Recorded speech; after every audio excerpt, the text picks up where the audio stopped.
ગામ અરણેજ બગોદરાની બાજુમાં બુટ ભવાની માતાનું બહુ મોટું ધામ.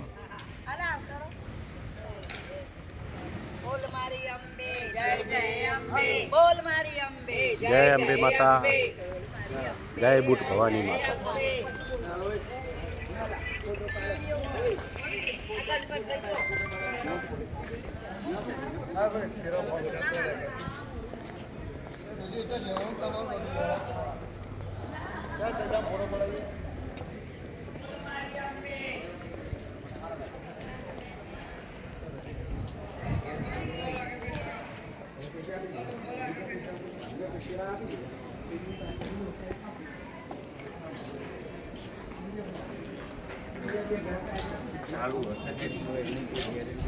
અહીંયા અતિથિ ભવન રહેવા માટેની બી સગવડ છે અને ભોજનાલય પણ છે બહુ મોટું, જમવાનું બી મળી રહે.